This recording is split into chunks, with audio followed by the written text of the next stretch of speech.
आज काय नक्की तुमची भावना एकंदरीत आणि मोठ्या प्रमाणात गरबा रसिक सुद्धा तुम्हाला या ठिकाणी पाहतायत, तुमचा जयघोष या ठिकाणी करतात? हा तर आजचा जो दिवस आहे तसा नवरात्र उत्सव हा अत्यंत आनंदाचा हा उत्सव आहे आणि देशभरामध्ये हा उत्सव मोठ्या प्रमाणात साजरा केला जातो।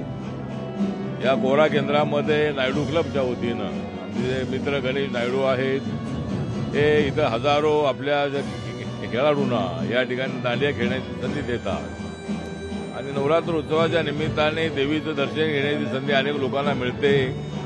ते आशीर्वाद घेण्याचा प्रयत्न करत असतात, आपल्या जीवनामध्ये चांगला बदल व्हावा, आनंद मिळावा अशा पद्धतीची अपेक्षा या निमित्ताने व्यक्त केली जाते।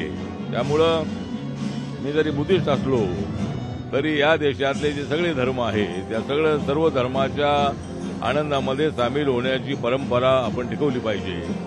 बाबासाहेब आंबेडकरांनी संविधान दिलेलं आहे, ते संविधान या देशातल्या सर्व धर्मियांना न्याय देण्यासाठी आहे आणि त्यामुळं हा जो नवरात्रीचा उत्सव आहे, गणेश उत्सव संपला की नवरात्र उत्सव येतो आणि संपूर्ण 9 दिवस जे आहे ते 9 दिवस मुंबईमध्ये मोठ्या प्रमाणामध्ये आपला जो नवरात्र उत्सव साजरा केला जातो आणि नायडू क्लबच्या वतीने गेल्या अनेक वर्षांपासूनची परंपरा आहे।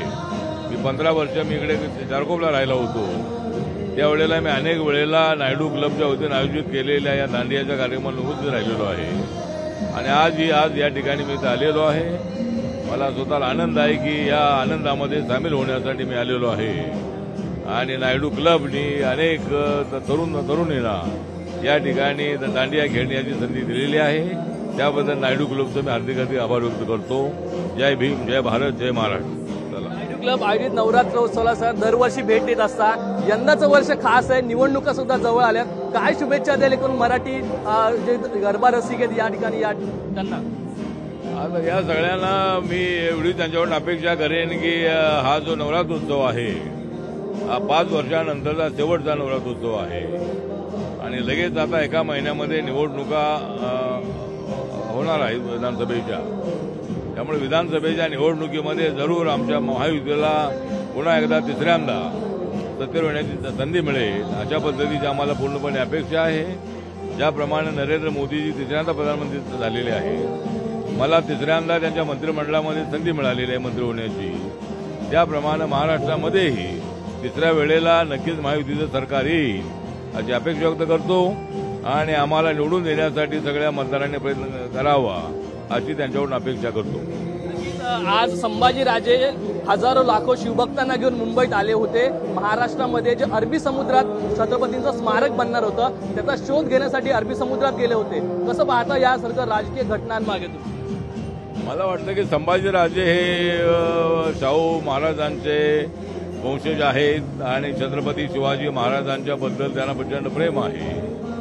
त्यामुळं संभाजीराजे जे आहे ते छत्रपती शिवाजी महाराजांना मानणारे आहे आणि त्यामुळं महाराष्ट्र सरकारने अरबी समुद्रामध्ये शिवाजी महाराजांचा पुतळा बसवण्याचा अनाऊन्स केलेला आहे, पण अद्याप त्या कामाला सुरुवात झालेली नाही आहे। त्यामुळं ती जागा बघण्यासाठी ते तिथे जाऊन आलेले चांगली गोष्ट आहे। या ठिकाणी राजकारणाचा विषय अजिबात नाही आहे, तर शिवाजी महाराजांचं भव्य दिव्य स्मारक त्याच अरबी समुद्रामध्ये उभं राहिलं पाहिजे। त्याचं अरबी समुद्राच्या बाजूलाच डॉक्टर बाबासाहेब आंबेडकरांचं स्मारक 1112 कोटी रुपये खर्च करून त्या ठिकाणी महाराष्ट्र सरकारच्या वतीनं त्या ठिकाणी बनवण्यात येत आहे आणि 2 वर्षाच्या आतमध्ये ते स्मारकाचं काम पूर्ण होणार आहे। बाबासाहेबांचा 350 फुटाचा पुतळा त्या ठिकाणी उभा करण्यात येणार आहे। त्याप्रमाणे शिवाजी महाराजांचं जे स्मारक आहे ते लवकरात लवकर व्हावं अशी आमची सुद्धा अपेक्षा आहे आणि महाराष्ट्र सरकारने त्या कामाला गती द्यावी अशी महाराष्ट्र सरकारकडे आमची मागणी आहे। आहे माजी केंद्रीय रावसाहेब दानवे यांचा पराभव झाला, मात्र पराभवानंतर मला चांगली झोप लागते असं माजी केंद्रीय मंत्री रावसाहेब दानवे असं म्हणतात। कसं वागतं त्यांच्या या विधानाकडे? खरं तर भाजपची एक जागा गेली तिकडे। नाही ठीक आहे, जागा गेली तरी राजकारणामध्ये कधी यश कधी अपयश असं असतं, त्यामुळं गेली अनेक वेळेला रावसाहेब दानवे पाटील निवडून।